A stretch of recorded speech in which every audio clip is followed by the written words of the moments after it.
Muy bien, buenos días. Vamos a comenzar con nuestra reunión. Vamos a iniciar con esta primera clase que tenemos de nuestra escuela dominical y vamos a continuar con el tema que estamos llevando ahora, que es el tema de la oración. Y vamos al tema número 9, el tema de la oración. Hemos estado viendo en las clases anteriores, hemos tratado de contestar la pregunta ¿qué es orar en el Espíritu Santo? Y hoy vamos a continuar con este tema de lo que es orar en el Espíritu Santo. Vamos a entonces a esta quinta parte de este tema de qué es orar en el Espíritu Santo. En la clase anterior nosotros habíamos concluido, habíamos arribado a esta definición de que orar en el Espíritu Santo es ser llevados o conducidos por el Espíritu Santo en oración a Dios por medio de la palabra de Dios. Obviamente, en toda esta definición, pues hemos dado la explicación para llegar a concluir y a decir que entonces orar en el Espíritu Santo es ser llevados o ser conducidos por el Espíritu Santo en oración a Dios por medio de la palabra de Dios. Y surgía la pregunta, bueno, ya sé lo que es orar en el Espíritu Santo, pero ¿cómo voy a orar en el Espíritu Santo? Y presentábamos estas tres verdades, no las presentamos como pasos, paso número 1, paso número 2, sino realmente como realidades que la palabra de Dios nos está presentando para estar orando en el Espíritu Santo. ¿Cómo orar en el Espíritu Santo?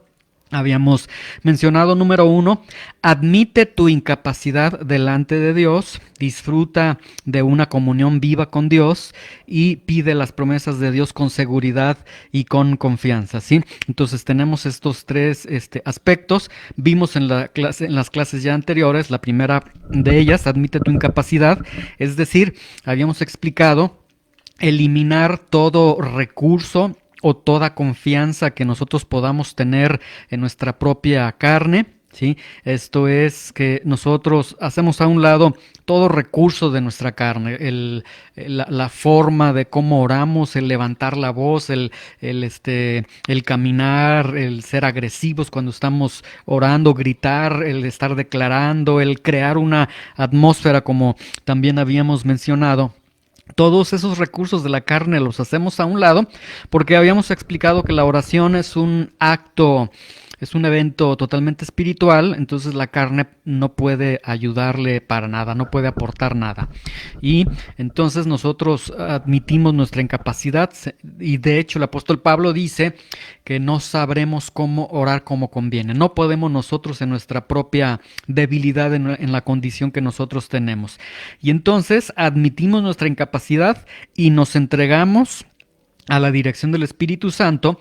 Esa dirección del Espíritu Santo, el Espíritu Santo, hemos enfatizado, el Espíritu Santo nos va a dirigir a través de la palabra de Dios, no a través de impulsos subjetivos, no a través de que el Espíritu me dijo, es que el Espíritu me está diciendo esto. El Espíritu te va a hablar a través de la palabra que es la palabra que Él ha inspirado a través de los santos hombres, dice el apóstol Pedro. Entonces, toda dirección de Dios, toda dirección del Espíritu Santo, la vas a tener a través de la palabra de Dios. Esto derriba, entonces, cualquier atmósfera de misticismo, de sensualidad dentro de la oración. Y entonces, admitiendo nuestra incapacidad, vamos a ser dirigidos a la oración, es decir, nos vamos a encontrar con Dios. Y el punto anterior, disfruta de una comunión viva con Dios. Entonces veíamos que el Espíritu Santo nos dirige a Dios, estamos ante Dios, y una de las primeras cosas que produce, que crea el Espíritu Santo en nosotros es esa conciencia de la presencia de Dios,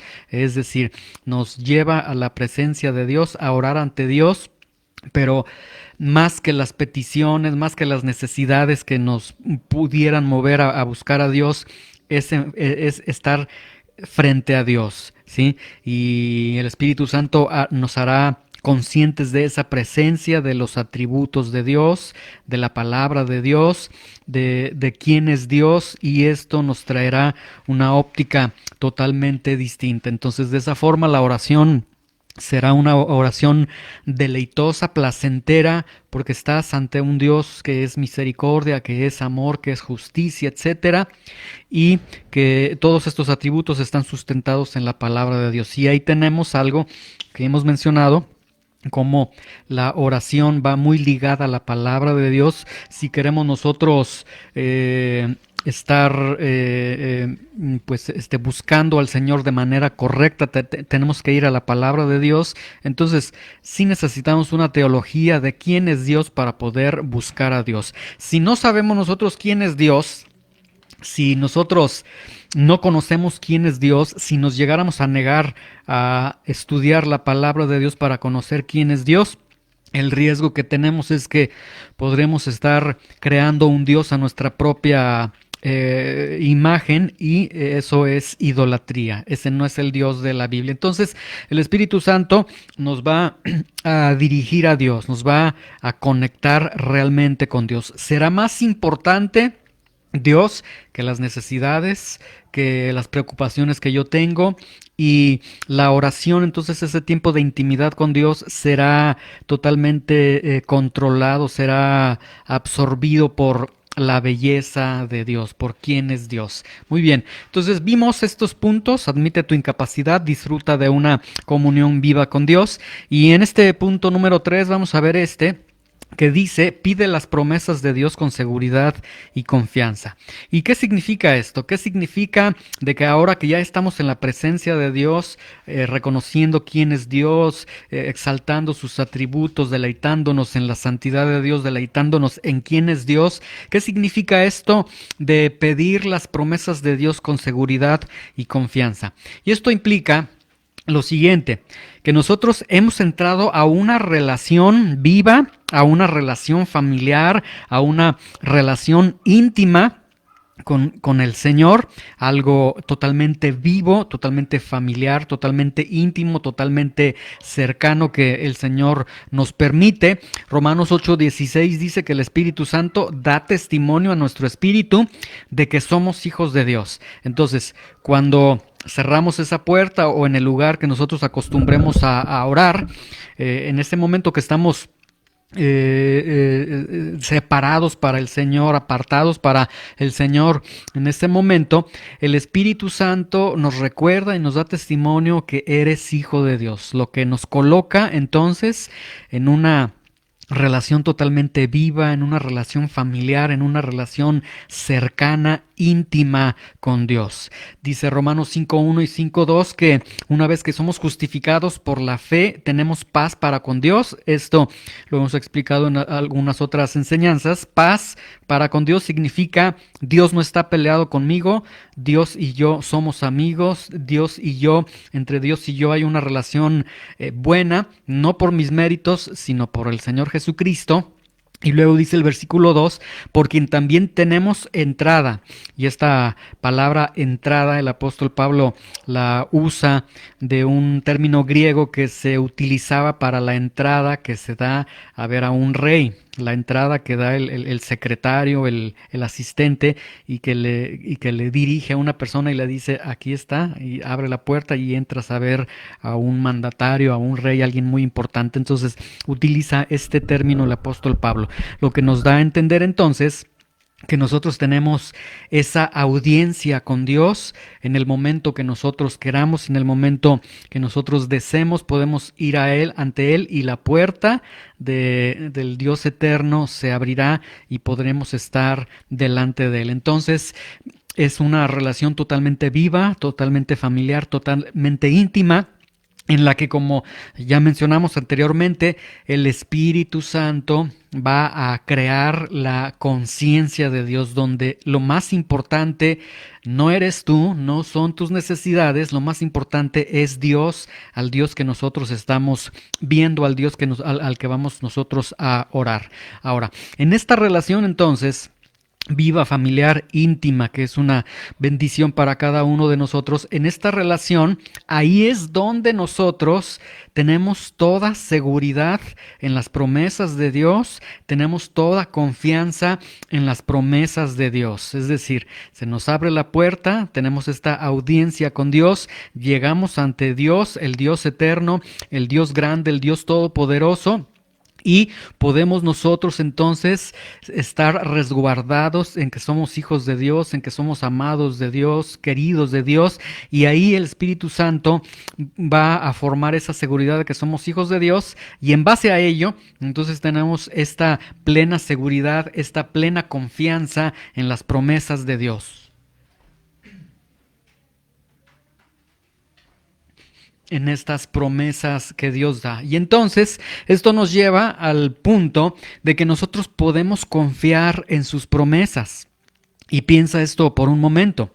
Cuando tú estás orando a Dios y vamos a pensar algo muy íntimo, te encierras en alguna habitación y empiezas a ver a Dios, a platicar con Dios, a reconocer quién es Dios, llega un momento en el que puedes confiar plenamente en las promesas de ese Dios al que tú estás buscando. Llega un momento en el que puedes tener la seguridad de todas las promesas que Dios te está dando como su hijo, como aquel al que Él ha redimido. Y esto nos lleva a que puedes pedir entonces sus promesas. Y aquí viene un aspecto que entonces el Espíritu Santo va a producir en una audacia, en el sentido de que serás muy audaz, serás muy confiado, muy seguro en que puedes pedir las promesas de Dios, en que tienes derecho a pedir las promesas de Dios. Y esto, el Espíritu Santo te ha movido para que llegues a un punto en el que entonces puedes estar confiando en sus promesas, tener la seguridad en sus promesas y un paso más allá, que puedas pedir sus promesas, que puedas entonces saber lo que la palabra de Dios, lo que Dios te está prometiendo en su palabra y poder pedirle al Señor con toda seguridad, con toda confianza en base a las promesas que Dios ha dado a cada uno de nosotros. Juan 1:16 es un texto que ya hemos visto en esta serie que estamos llevando los domingos del Evangelio de Juan. Dice, porque de su plenitud tomamos todos y gracia sobre gracia. Y explicábamos en la clase y lo explicamos ahora mismo también que esta gracia sobre gracia significa, en el original griego es gracia en lugar de gracia, es decir, que el Señor te brinda una gracia en todo momento, gracia para cuando las cosas van bien, gracia para cuando las cosas van mal, gracia para cuando estás viviendo en santidad, gracia para cuando has caído en un pecado, gracia cuando estás saciado, gracia cuando tienes hambre, gracia para cualquier circunstancia de la vida. Y ahí están entonces las promesas de Dios, que Él te va a dar de su gracia en toda circunstancia de tu vida. Filipenses 4:19, el apóstol Pablo lo presenta de otra forma y dice, con toda seguridad y con toda confianza, mi Dios suplirá todo lo que les falta o todo lo que me falta conforme a sus riquezas en gloria en Cristo Jesús. Y ahí tenemos entonces esta buena voluntad, este anuncio que hace el Señor de que el Señor nos está dando promesas y con esas promesas quiere bendecir a sus hijos. Y entonces el Espíritu Santo, en este momento de oración en el que nosotros hemos eliminado todo recurso de la carne, en el que nosotros nos estamos deleitando en quién es Dios, ahora entonces podemos reconocer esas promesas que Dios da y entonces ser audaces y poder pedir, confiar con seguridad y toda confianza en las promesas que Dios tiene para cada uno de nosotros. Ahora, esto no significa, aquí es una línea delgada muy, muy pequeña, muy aguda, porque esto no significa que nosotros podamos demandar a Dios, ¿sí? Es decir, ciertamente podemos con toda seguridad, con toda confianza, descansar en las promesas de Dios, incluso pedir las promesas de Dios. Pero esto no significa que nosotros, por tener ese acceso, ese derecho, esa seguridad, esa confianza, esto no significa que podemos nosotros demandarle a Dios. ¿sí? Hace, hace tiempo hubo un cantante muy reconocido que él desarrolló un cáncer terminal y en algunos eventos cuando se oraba por él, hubo una cantante que se atrevió a orar y decir, Señor, te pedimos por la salud de esta persona y Señor, no acepto un no por respuesta. Tienes que sanarlo porque tú lo has prometido. Entonces, esto es lo que nosotros debemos nosotros evitar y debemos de no malinterpretar. Que nosotros podamos descansar en las promesas de Dios no significa que podamos demandarle a Dios, no significa que a Dios nosotros le establezcamos nuestras condiciones y decirle, Señor, no acepto que no hagas esto porque tú lo prometiste y entonces ahora tú lo vas a hacer. Esto no significa el descansar en las promesas de Dios. Tampoco significa que nosotros tenemos derecho a exigirle a Dios o a reclamarle a Dios de sus promesas. No podemos nosotros orar y decir, Señor, es que tú lo prometiste y como tú lo prometiste, entonces usted lo debe de hacer. No podemos nosotros llegar en ningún momento de nuestras vidas que Dios nos libre de ese pensamiento de que, como está escrito, es que tú eres un hijo del rey, es que tú tienes derecho, tú exígele, reclámale a Dios, que Dios nos libre de tener tan siquiera ese pensamiento en nuestros corazones. Nosotros no podemos exigirle a Dios, no podemos reclamarle, ¿sí? Tampoco podemos nosotros, como dice el Salmo 73, tenemos un personaje que tenemos ahí en el Salmo 73, que él era un sacerdote, hacía bien las cosas, dice, Señor, he hecho bien las cosas, pero ¿de qué me sirve hacer bien las cosas si los malos prosperan? Es decir, él pensaba que por haber hecho la voluntad de Dios, ahora Dios tenía que bendecirlo como él pensaba que tenía que ser bendecido. Y nosotros no podemos llegar a un punto en el que digamos, Señor, te he sido fiel, Señor, yo te he servido.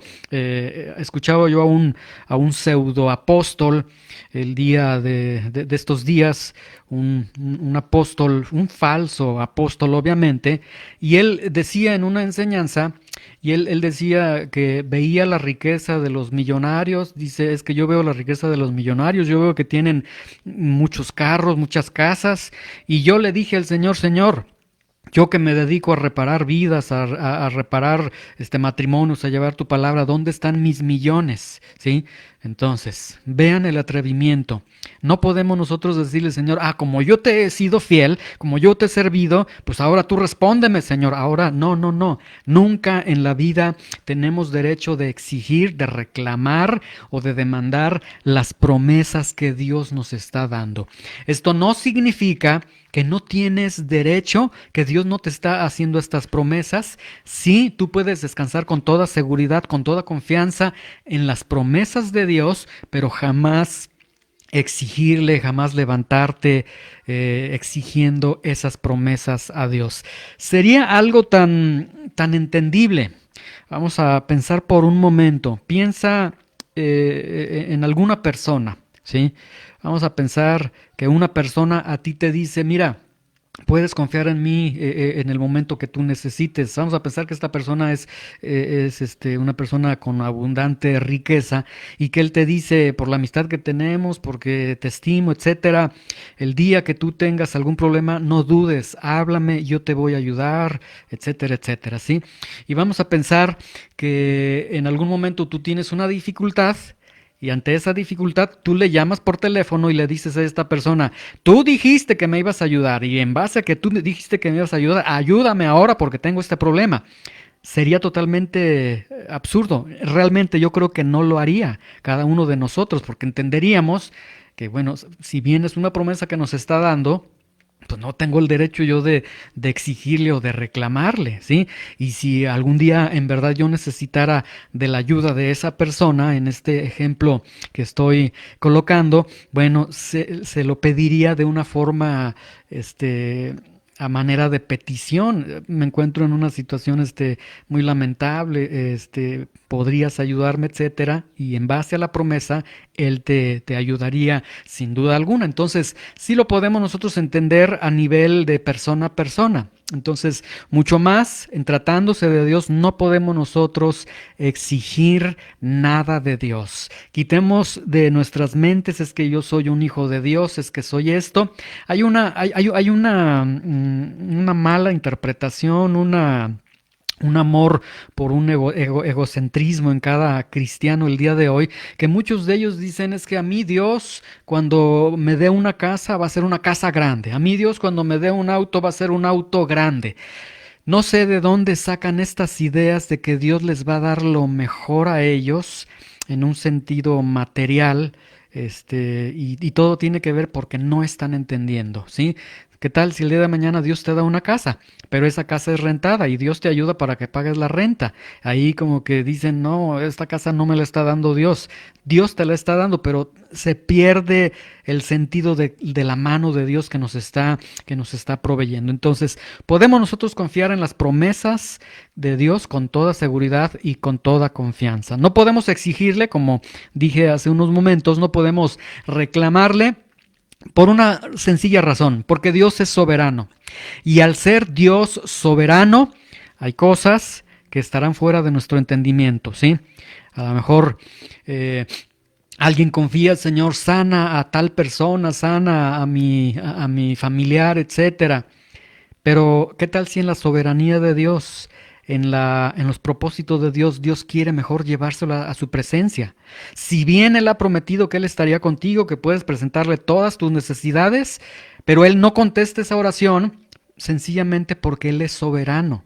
Y ahí no podemos colocarnos en un sentido de decir, Señora, entonces Dios no cumple sus promesas porque yo le pedí que sanara a mi familiar y no lo sanó. No, es que no entendemos que Dios es soberano y que hay cosas que Dios no tiene por qué explicárnoslas. Deuteronomio 29:29, las cosas secretas son de Dios, las cosas reveladas son para nosotros. Hay cosas que están fuera de nuestro entendimiento, pero descansamos en que Dios siempre hará lo mejor para cada uno de nosotros. Hay una lectura muy emotiva, muy enternecedora en Habacuc, capítulo 3 del 17 al 19. Este libro de Habacuc es un libro de 3 capítulos. Cuando tengan oportunidad, léanlo. Y es un capítulo muy sombrío, muy oscuro, porque habla de juicio, juicio, juicio, juicio, muerte, tristeza, juicios de Dios sobre su pueblo. Y llega un momento en que el profeta dice algo bien hermoso. Dice, aunque la higuera no florezca, ni en las vides haya frutos, aunque falte el producto del olivo y los labrados no den mantenimiento y las ovejas sean quitadas de la majada, es decir, aunque no haya nada y no haya vacas en los corrales, no haya de qué comer, de qué alimentarnos, que nos vamos a morir de hambre, que no haya sustento, que no haya nada, dice, con todo yo me alegraré en Jehová y me gozaré en el Dios de mi salvación. Y ahí está. La alegría, el gozo es Dios. Veíamos en las clases anteriores que Dios nos lleve a un nivel en el que me falte todo menos la presencia de Dios. Luego dice, Jehová el Señor es mi fortaleza. Es decir, no que el Señor me fortalezca, que la fuerza misma es Dios, el cual hace mis pies como de ciervas y en mis alturas me hace andar. Y esta es una expresión muy hermosa de parte del profeta Habacuc, donde él coloca a Dios como el todo. Entonces, en medio de la sequedad, en medio de que no hay resultados, en medio de que hay una escasez, lo más importante es que yo me seguiré alegrando en el Señor, me seguiré gozando en el Dios de mi salvación, que Dios está ahí con cada uno de nosotros. Entonces, ¿cómo orar en el Espíritu Santo? Admite tu incapacidad, disfruta de una comunión viva con Dios, pide las promesas de Dios con seguridad y confianza, ¿sí? Y al estar siguiendo todos estos aspectos, como lo hemos visto en estas clases anteriores, estaremos viendo que el punto es que seguimos la dirección del Espíritu Santo, y lo más importante es que el Espíritu Santo nos está conectando con Dios mismo, ¿sí? En la siguiente clase vamos a comenzar a ver qué es la oración, y nos vamos a sorprender que El centro de la oración no son las necesidades, el centro de la oración no es el pedir la fuerza de Dios, el centro de la oración, la centralidad de la oración es la dependencia de Dios, es que Dios quiere que podamos nosotros depender de Él, que Dios desea que Él sea el todo para nosotros. Y qué complicado, qué difícil es esto en nuestros días, el día de hoy, que Dios se convierta en la esencia de vida en esta sociedad que alega pues tener toda su alegría, todo su sustento en sí mismo o en lo que el mundo ofrece. Pero esta es la forma en cómo nosotros podemos orar en el Espíritu Santo. Muy bien, vamos a concluir. Vamos